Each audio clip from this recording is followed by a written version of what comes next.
Coba kita renungkan sama-sama bahwasanya kita semuanya itu sudah bisa menjaga akhlak baik kita atau tidak, ya. Kenapa? Kita sudah berkawan-kawan, ya kan?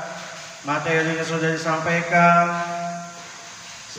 dari Wafik kelas 1 sampai kelas 3, diputar-putar aja, ini putar lagi, ada yang baru putar lagi, ya kan? Ada yang baru putar lagi. Karena apa? Karena untuk lagi-lagi menyadarkan kita semua atau mengingatkan kita semua bahwasanya memang adab itu sangatlah penting. Bukan hanya sekedar apa? Teori belaka. Apa yang dimaksud dengan adab? Bisa. Apa yang dimaksud dengan akhlak? Bisa dijawab, ya kan? Macam-macam adab, ya kan? Keseharian bisa dijawab. Tetapi pada kenyataannya, pada prakteknya itu gimana? Ya, banyak sekali model-modelnya itu ada 3. Dia tahu tapi memang nggak mau tahu, itu bahaya. Yang kedua dia lupa terus, tetapi ketika diingatkan baru sadar. Terus yang ketiga, emang bebel itu apa? Ketika udah kasih tahu, ya ngelos aja gitu, kayak jet dari kuping kiri ke kuping kanan, ngelos aja, ya kan? Dari kanan ke kiri, ngelos aja, kayak gitu.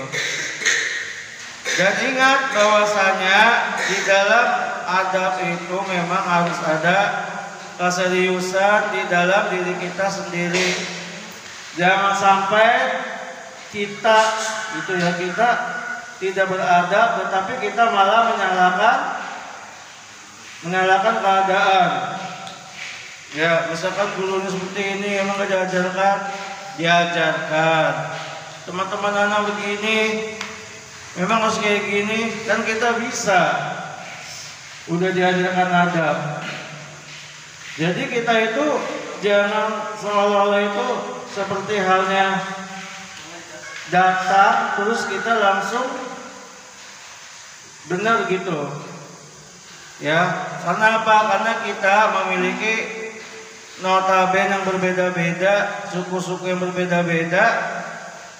Ya, jadi kalau misalkan ada sesuatu yang melanggar, seharusnya ditegur, kayak gitu, bukan saling menyalahkan. Kalau kalian itu maksiat di sini, yaitu urusan kalian. Karena apa? Karena pembelajaran adab, akhlak semuanya di sini itu diajarkan, dan kemaksiatan itu diharamkan. Ya, antum keluar malam, antum tiba-tiba main warnet, tiba-tiba melakukan hal yang tidak seperlunya, yang tidak sepantasnya, malah nyalahin keadaan. Enggak, itu kalian sendiri yang salah. Kenapa? Di sini sudah dikasih tahu, udah ada pembelajarannya, udah ada peraturannya, ya kan? Udah ada konsekuensinya, udah ada hukumannya, gitu. Jadi jangan semena-mena gitu ya. Dan ketika kalian salah, ya harus ada konsekuensinya. Itulah peraturan. Ya. Jadi jangan beranggapan, kok saya di sini malah tambah begini, kok saya di sini malah tambah ngikut-ikut ini. Lah itu yang salah siapa? Ya kan? Kecuali kalau di sini nggak ada peraturan, nggak ada pembelajaran adab, kalian bebas mau ngapain aja, ya kan? Nggak ditegur dan lain sebagainya. Ya, itu baru kalian bisa ngomong kayak gitu misalkan. Ya, itu bahaya sekali loh. Kalau misalkan kalian ngomongnya tidak di luar sana, ketika ditanya, kenapa kamu kayak gini? Kenapa kamu kayak gini? Kok kayak gini sih? pesantrennya dan sebagainya, itu kan salah sebenarnya kalau kayak gitu. Seharusnya kita harus mengintrospeksi diri kita. Ingat, kita itu di sini tuh baru berapa bulan, baru berapa tahun, coba, ya kan? Kalau misalkan itu yang ngomong dari angkatan awal SMP di sini, sekarang di SMA, itu kan perlu dievaluasi. Ini jangan-jangan nyampe atau enggak, atau pas pembelajaran ada dia tidur, ya kan? Seolah-olah tidak dikasih tahu, padahal mah udah diputar-putar, ya kan? Dan baru yang masih baru, misalkan yang baru di sini baru berapa bulan, baru berapa tahun, tahunnya akan datang, ya kan? Tiba-tiba ngomongnya seperti itu, ya. Itulah salah satu tidak beradab, seolah-olah dia paling benar sendiri, padahal maklumatnya sebelum mereka kesini itu banyak sekali. Kalian ingat, kalian kesini misalkan baru SMA kesini, yang SMA kesini, ya kan? Kita nggak tahu maklumat SMP antum gimana, maklumat SD antum gimana. Tiba-tiba membuat kesalahan terus menyalahkan instansinya, menyalahkan teman-temannya. Itu salah. Itu gimana itu konsepnya? Ayo, gimana konsepnya?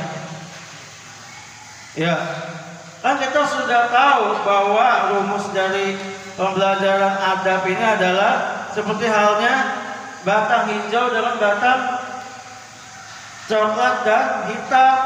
Kita tuh yang mana? Kalau misalkan batang hijau berarti dari Ali Syakir, itu dia dari Pasya lah dulu sampai sini, ya kan? Hati-hatiannya, ya. Tuh udah tahu maklumat akhlak, dia tuh nggak usah nyatet juga udah tahu. Nanti yang keluar itu apa udah tahu. Karena memang udah ulang-ulang. Tetapi yang paling menyesali adalah seolah-olah itu ini hanya sekedar materi aja. Ini hanya sekedar tulisan, ini hanya sekedar ucapan-ucapan aja kayak gitu. Masih aja lupa. Masih kan dipertanyakan itu, apalagi yang dari SMP-nya di sini, ATM-nya di sini, dia masih ada beberapa kesalahan. Itu salahnya di mana? Ayo, apakah gurunya, guru adabnya, apa peraturannya? Kan tidak. Orang itu sendiri, gitu kan? Anak itu sendiri, yang dimana apa? Dia tidak bisa merealisasikan, tidak bisa meresapi apa sih adab itu, ya kan? Apa mentang-mentang saya sudah kelas atas, saya kayak gini, ya kan? Terus mentang-mentang tuh nggak ada. Makanya kemarin ketika ujian itu tuh sangat luar biasa sekali ngawurnya. Coba itu ketahuan banget. Orang yang menyimak, orang yang mengerti, orang yang enggak tuh ketahuan banget. Dia tuh mes banget, itu pas banget tulisan dia itu sama perilaku dia, pas banget. Entah kenapa itu di situ tuh pas banget.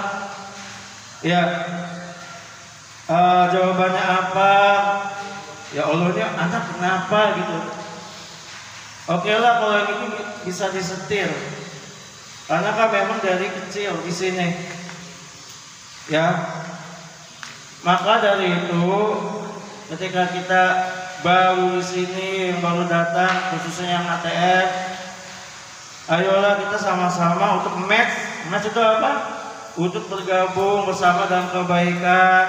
Dan yang sudah lama di sini juga, yang merasa lama di sini juga harus bisa gitu.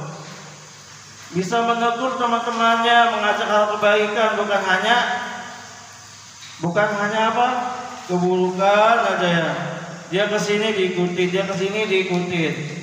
Ana ada fotonya. Baru aja apa? Pembagian rapor kemarin. Baru malamnya udah asik-asik. Itu kayak bukan santri coba. Karaokean, rokok misalkan. Kalau ada yang kayak gitu di pos, itu akalnya di mana? Kalau kalian mau melakukan maksiatan, udah nggak usah di pos, nggak usah di apa. Kalian tuh kan jatuhnya apa? Santri. Ini pasti tanya, ini kok udah laki-laki tapi pakaiannya kayak apa? Di pos, astagfirullahaladzim, coba. Ya kan? Coba kalian itu menyadari, ya Allah, kalian itu ketika liburan itu seolah-olah tuh kayak gak ada sama sekali kesatriannya tuh gak ada. Ya Allah, coba dari pakaiannya, dari tingkah lakunya, astagfirullah. Ya, karena sebagai guru adab juga kayak ngerasa ini gimana kayak gitu kan. Coba, kenapa pakai di posting? Kenapa? Misalkan ada orang kayak gitu, ini loh saya kayak gitu pengennya. Antum tuh tidak langsung itu mencorek, ya kan? Nama baik kalian sendiri dan tempat antum belajar. Mikirnya di situ seharusnya. Iya, anak paham apa yang antum tuh lebih bagus. Anak tuh nggak ada apa-apa yang tak, ya kan? Apa yang anak tuh buru-buru mau ganti, ya kan? Kalian tuh masya Allah luar biasa. Coba membekas nggak di dalam hati kalian kayak gitu? Misalkan ada yang seperti itu, coba. Apalagi di situ ada yang tingkatnya udah tinggi di sini misalkan, ya. Coba gimana itu? Maksiat aja kayak gitu. Itu urusan kalian. Tetapi gak usah ada embel-embel, teribut dan lain sebagainya. Kenapa? Karena kita bilang pasti semuanya maksiat itu seharusnya dihindari dimanapun kalian berada. Ini nih benar-benar gak nyangkut banget pembelajaran ini. Apalagi pembelajaran yang lain yang antum semua anggap ini mah pembelajaran gak usah belajar juga, anak nanti dapat A, dapat 100, dapat 90. Memang, tapi pada kenyataannya masih ada gosok, masih aja buang sampah sembarangan, tusuknya hampir setiap hari. Anak pungutin, itu yang pas di depan sampah, anak buang ke tempat sampah anak. Masih gitu lagi. Coba. Itu kan gak membekas namanya. Dalam hal seperti kayak gitu aja itu gak bisa. Buang sampah aja gak bisa. Coba. Karena apa? Seharusnya kita ada kisah-kisah nyata. Itu kan menjadi ibrah untuk kita semua, ya kan? Bukan hanya sekedar tulisan materi teoritis aja. Ya, seharusnya untuk pembelajaran untuk kita semua, bahwasanya diulang lagi apa kewajibanmu terhadap gurumu, diulang lagi apa kewajibanmu terhadap tetanggamu, diulang lagi apa kewajibanmu terhadap saudara laki-lakimu, diulang lagi apa kewajibanmu terhadap saudara perempuanmu, diulang lagi adab duduk, diulang lagi adab tidur, adab makan, adab lain sebagainya. Tetapi seolah-olah itu kayak ya Allah kayak air aja itu, gak ada yang nyangkut. Nauzubillah ya. Itulah ya namanya adab yang dimana itu hanya kita sendiri ya bisa kayak gitu. Maka untuk itu kehati-hatian kita di dalam bermedsos juga itu ada, ya. Coba. Kenapa Anda bilang seperti itu? Karena ini nyata dan hanya anak yang tahu. dan tidak anak sebarkan ya ke guru-guru yang lain.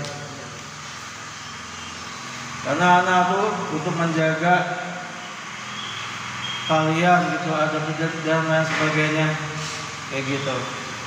Coba yang tadi anak terangkan, yang tadi anak infokan dan sebagainya, apabila merasa, ayolah ya kan, buka mata, buka pikiran kalian, apakah ya seperti itu bagus enggak? Ya kan?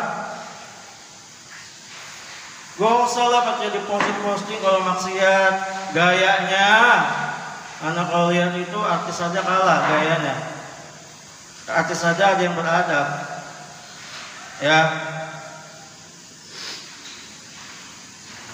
Anak juga entah apa yang ada di pikiran kalian, udah itu ngapas malam-malam. Malam-malam apa? Malam masih Ramadan itu coba. Malam-malam seharusnya dikuatkan lagi, tadarusnya dikuatkan lagi, talimnya atau belajarnya. Ya Allah, ini malah langsung seketika itu dirusak. Sayang banget pasti sini, ya kan? Gak usah lah pakai cepu, gak usah pakai gimana. Kita tuh nggak cepu, kita tuh nggak kepo, kita tuh nggak. Karena apa? Karena itu langsung di anak aja kayak gitu. Entah kenapa gitu pas lagi. Pokoknya itu bukan akun anak, tapi anak tahu. Kalau akun anak nggak ada satupun ikhwan itu yang mengikuti anak. IG misalkan anak punya lebih banyak akhwat. Akhwat masih bisa menjaga. Kenapa? Karena takut. Anak tuh nggak cepu, anak tuh nggak kepo. Ya. Kalau misalkan status yang biasa aja kayak gitu yang iya biasa aja. Ngapain? Itu kan urusan kalian. Misalkan Abdil suasana di kampungnya, ya itu biasa.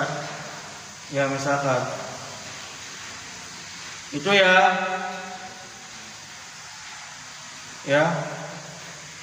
Jadi gak usah dicari siapa orangnya, gak usah. Jadi ini untuk pembelajaran untuk kita semua. Ya.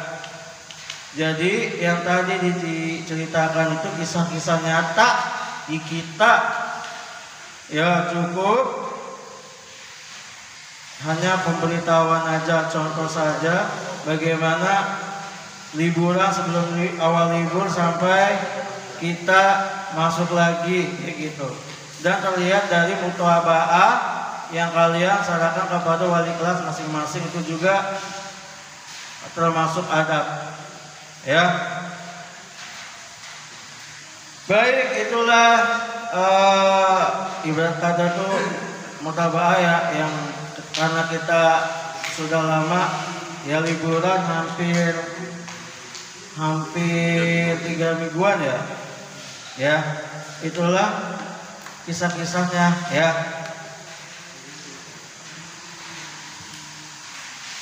Baik, yang berikutnya kisah-kisah nyata dari Imam Asy-Syafi'i adalah seorang yang sangat beradab di hadapan gurunya. Yaitu siapa gurunya Imam Syafi'i? Imam Malik. Semoga Allah merahmati keduanya, amin. Ya. Beliau berkata, aku membuka kertas di hadapan Imam Malik dengan perlahan-lahan karena aku segan kepadanya, supaya beliau tidak mendengar bunyinya. Coba, itulah Imam Syafi'i yang dimana keilmuannya sangat luar biasa sekali. Ya, dia menjalankan adab kehati-hatiannya yang sangat luar biasa sekali terhadap gurunya. Dia aja untuk membuka kertasnya aja, untuk membuka kitabnya aja pelan-pelan agar gurunya tidak apa? Ya, tidak mendengar, coba itu. Ya. Terus yang kedua dari Arabi bin Sulaiman adalah seseorang yang sangat mengagungkan gurunya, yaitu Imam Syafi'i. Ya, karena Imam Syafi'i itu beradab kepada muridnya.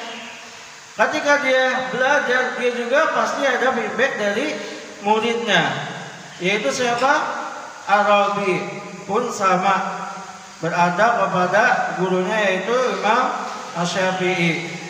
Ia berkata, demi Allah, aku tidak berani minum air sementara Imam Syafi'i melihat kepadaku, karena aku segan kepadanya. Gurunya sangat mencintainya dan berkata kepadanya, hai Robi, ya kan, seandainya aku mampu memberimu makanan, ilmu, tentulah aku memberikannya kepadamu. Coba, ya kan? Karena Imam Syafi'i itu beradab kepada gurunya, maka feedbacknya dia juga disegani oleh muridnya, yaitu Arabi. Ya, yang ketiga kisah nyata dari Harun Ar-Rasyid, yang dimana beliau menyalahkan kedua anaknya, yaitu Al-Amin dan Al-Ma'mun. Ya, pada seorang guru yang sangat pandai bernama Al-Kisai. Ya, ini juga pasti kalau yang mencermati pasti tahu kisahnya, karena sudah terulang-ulang, ya kan? Jadi pada suatu hari sang guru berdiri untuk keluar dari tempat mereka. Ya, maka kedua anak itu berlomba-lomba untuk tempat mereka. Ya, maka kedua anak itu berlomba-lomba untuk mengambilkan kedua sandalnya, ya, dan saling bergegas untuk memberikannya kepada guru mereka. Ya, terus apa lagi? Kemudian keduanya bersepakat untuk memberikan sandal itu. Ya, untuk memberikan sandal itu. Jadi masing-masing sebuah sandal. Ar-Rasyid berkata, ya, siapa orang yang paling mulia? Siapa? Al-Kisai menjawab. Apa yang dijawabnya? Amirul Mukminin. Amirul Mukminin, kalian tahu kan siapa aja? Tahu lah ya, di dalam pembelajaran sirah Nawawiyah. Ar-Rasyid berkata, tidak, ya, orang yang paling mulia adalah orang yang anak-anak Amirul Mukminin, ya, yang berlomba untuk mengambilkan sandalnya, ya kan? Sang guru merasa risih.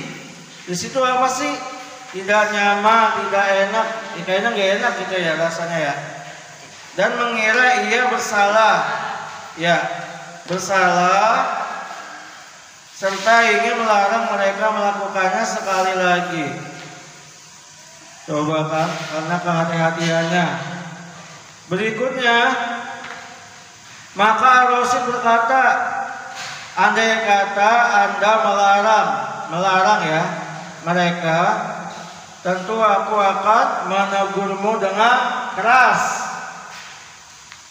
Kedua anak itu tidak melakukan sesuatu yang menjatuhkan derajat mereka. Ya, tadi apa? Mereka itu mengambil sendal itu maksudnya untuk apa kayak itu kan? Bahkan hal itu menambah kemuliaan mereka. Aku telah memberi imbalan kepada mereka 20.000 dinar. Coba kalau dirupiahin berapa? Ya kan? Atas sopan santun mereka. Kenapa? Hanya membawakan sendal gurunya kayak gitu. Satu-satu, yang satu kiri, yang satu kanan. Dapat misalnya ya. Dan bagimu 10.000 dirham atas pendidikanmu yang baik terhadap mereka. Nah, Harun al-Rasyid juga itu memberikan siapa? Gurunya. Gurunya siapa? Al-Amin dan Al-Ma'mun, anaknya. Karena berhasil apa? Mendidik adabnya dengan baik. Coba, karena hanya sekedar sandal. Coba, biar abi saya aja kayak gitu, masalah ya. Ini kisah ya gitu kan. Berikutnya diceritakan bahwa Harun al-Rasyid mengirim seorang putranya, ya, bernama, kan tadi kan itu ya Al-Amin dan Al-Ma'mun. Sekarang putranya yang bernama Al-Asma'i, ya, agar ia mengajarinya ilmu dan adab. Ya, pada suatu hari ia melihatnya berwudu dan mencuci kakinya, maka ia menegur Al-Asma'i atas hal itu dengan apa? Dengan perkataan, sesungguhnya aku mengirimnya kepadamu agar supaya engkau mengajari dan mendidiknya. Ya, mengapa Anda tidak menyuruhnya menuangkan air dengan tangannya yang satu dan mencuci kakimu dengan tangan yang lain?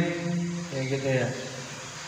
Jadi kisah-kisah dari 1 sampai 4 ini menjadi ibrah buat kita semua, bahwasanya adab yang sesuatu yang terkecil aja itu bagian dari adab, kayak gitu ya.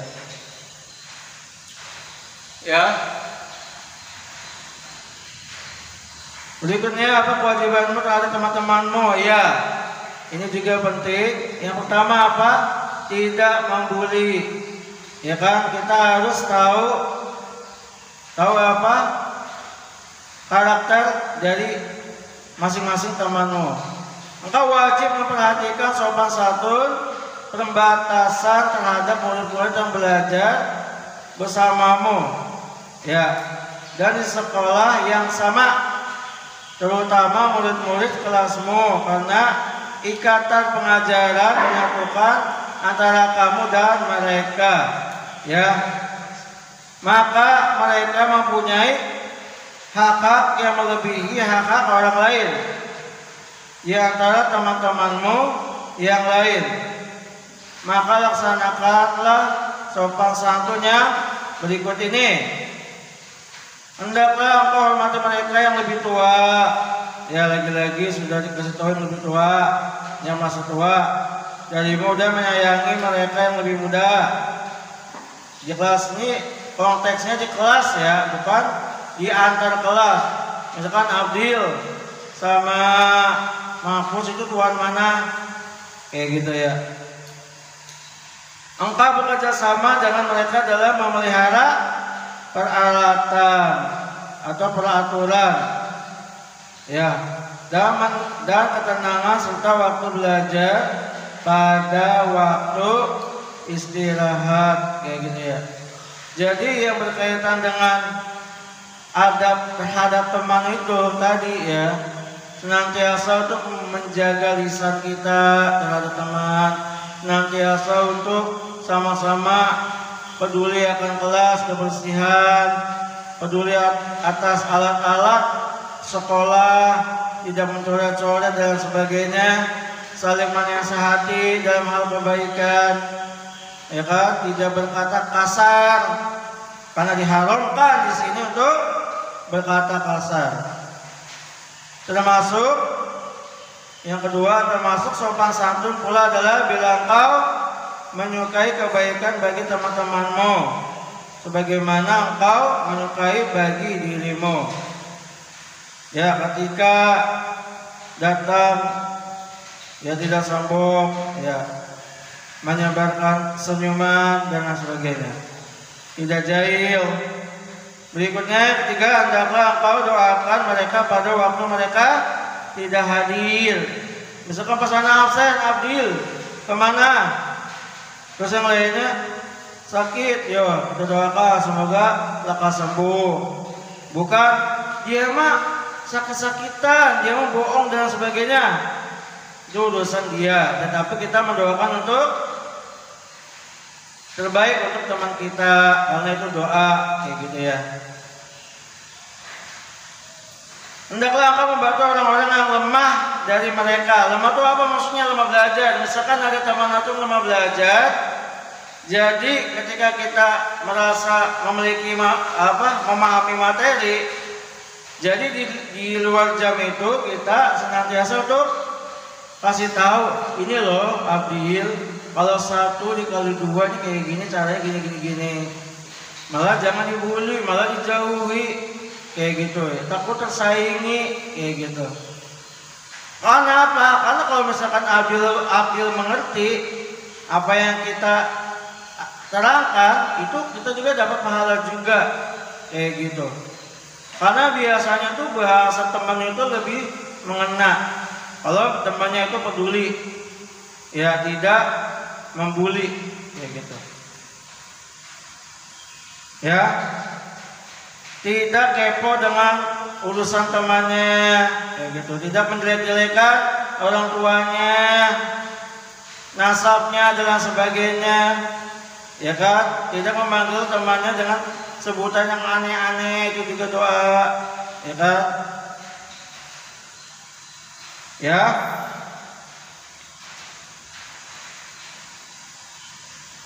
Jadi kalian itu beranggapan bahwasanya kita ini di sini itu bersaudara. Hendaklah engkau menjauhi dari berteman dengannya. Agar apa? Agar tabiatnya, apa tabiat itu? Perilaku. Ya. Perilakunya jahat tidak menular kepadamu. Benarlah ketika syair berkata, sesungguhnya tabiat itu mencuri tabiat, dan barang siapa menemani orang jahat, ia pun tertular, kayak gitu. Jadi dalam konteks isinya kalau misalkan ada yang kayak gitu, sebelum kita jauhi, kita nasihati dulu, kita putus ya rantai kejahatan itu di sini. Ya, ketika kita berteman dengan minyak wangi, kita kebagian harumnya. Ketika kita berteman dengan tukang ikan, misalkan contohnya, kita kebawa amisnya. Yang terakhir, apabila engkau berhenti dari sekolah, maka termasuk hak persahabatan adalah jangan melupakan teman-temanmu, tetapi engkau pelihara masa-masa persahabatan dan hari-hari ketika menjadi murid. Makanya sekarang mah ada yang namanya grup WA, grup kayak gitu, menggunakannya dengan baik untuk silaturahmi, bukan untuk ajang untuk bahaya. Misalkan ini ada sini, udah nggak terkontrol gini caper-caperan gini itu bahaya. Ya, kita kalau misalkan buat grup ya diridhoi Allah kayak gitu, bukannya bebas atau mau ngomong kasar kayak mau kasih stiker yang aneh-aneh, itu enggak juga kayak gitu, harus ada adabnya. Karena ini apa? Niatnya untuk ajang silaturahmi. Ya. Terakhir, ya. Tetapi engkau pelihara masa-masa persahabatan dari hari-hari ketika menjadi murid. Engkau khususkan mereka di antara para sahabatmu, ya, yang lain dengan penghormatan dan kebaikan yang melebihi lainnya. Demikianlah kesetiaan di antara sesama saudara. Wallahu a'lam bishawab. Lagi-lagi kami mengingatkan ayolah kita harus menjaga adab kita sebagai profesi kita sekarang itu apa dan sebagainya. Karena ketika kita sudah bisa menjaga adab kita dari sekarang, apapun itu profesi kita nanti akan terus baik terus kita. Tidak terasa karena sudah jam 6:05 sudah melebihi.